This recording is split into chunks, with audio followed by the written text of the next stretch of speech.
What's going on, everybody? I'm Dan Karpuc here for Trend Center with the Wednesday, July 1st edition of Trender Trap. I'm here with two really interesting MLB games to debate and some pretty crazy trends to go along with them. For each one, I'm going to reveal the trends and then I'm going to decide whether it is something I want to tail or whether it's a trap to fade. So without further ado, let's get right into it with the Phillies versus the Pirates.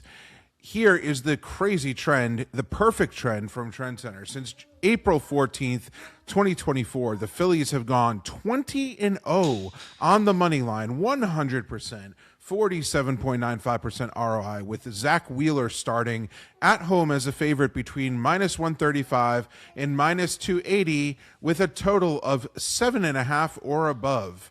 Also, another trend. This season, the Phillies have gone 8-0 on the money line. That's 100%, obviously. 61.73% ROI with Zack Wheeler starting as favorites. So, in this one, the Phillies are favored minus 136 on the money line. Is this a trend to tail or a trap to fade in the matchup of Zack Wheeler versus Paul Skenes? I'm going to say that this is a trend to tail. With the undefeated 20-0 and 8-0 trends backing him, I'm firmly on Zack Wheeler in this spot. He's 8-1 with a 2.03 ERA.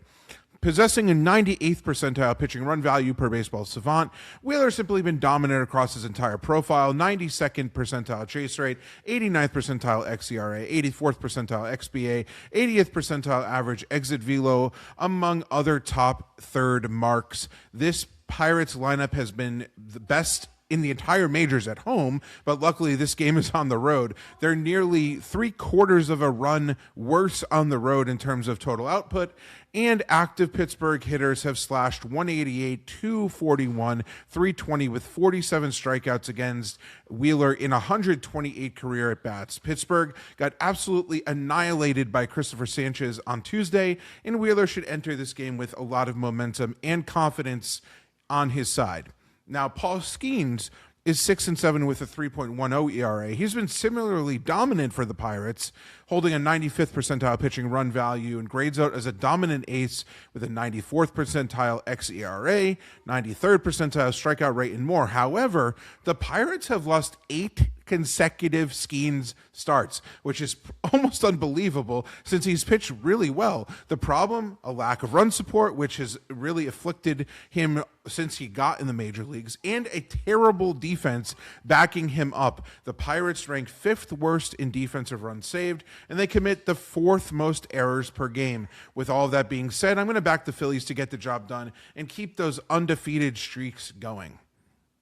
Now for game number 2, the Marlins at the Rockies at Coors Field. Here is a trend to consider. Since May 1st, the Marlins have gone 10-1 on the money line. That's 90.91% for a 69.72% ROI with Max Meyer starting. Max Meyer, of course, 9-0 with a 2.60 ERA versus Kyle Freeland in this one. He's 1-7 with a 7.50 ERA. So the real question here is this a trend to tail, and are we going to back the Marlins on the money line at minus 144 over at Kalshi, or are we going to say that this is a trap to fade? If you know me, you know I love Max Meyer and I absolutely love picking on Kyle Freeland. So we're going to do that in this one. This is a trend to tail for sure. Max Meyer may have entered the season as Miami's 5th starter, but he's emerged as their ace with a 90th percentile pitching run value. He ranks as an upper echelon starter, also ranks in the 99th percentile in pitching run value to go along with the 77th percentile strikeout rate, 77th percentile whiff rate as well. The Rockies own the highest whiff rate in the majors, and he should be able to navigate through their lineup even at the hitter-friendly Coors Field. Meanwhile, Kyle Freeland, like I mentioned, 1-7 with a 7.50 ERA, is just eating innings for the Rockies. Just how awful has he been? Well, his negative 22 pitching run value ranks 2nd worst among 300 MLB pitchers graded on Baseball Savant. And fun fact, the only person worse than him is his teammate Michael Lorenzen at minus 23. In 72 innings, Freeland has allowed 99 hits and 60 earned runs, has given up astronomically high xBA, xERA, hard hit, and barrel rates. Miami's lineup should be able to hang some crooked numbers on him in this one. So that is it for today's edition of Trend or Trap. We have some afternoon games, some evening games as well on this slate. Let me know if you're going to be tailing me on these two picks. And as always, if you made it this far, you have an exclusive promo code to take advantage of. It is POD50, POD50. Enter that on the Trend Center app right now, and you can get 50% off your first month of premium access. Again, that is POD50, POD50, to take 50% off your first month and try us out. And as always, if you don't like what you see after the first couple days, you could simply cancel. You wouldn't get charged a single thing. We have a free 3-day trial on every premium membership. So that is it for today's episode of Trend or Trap. I will be right back here tomorrow with another episode.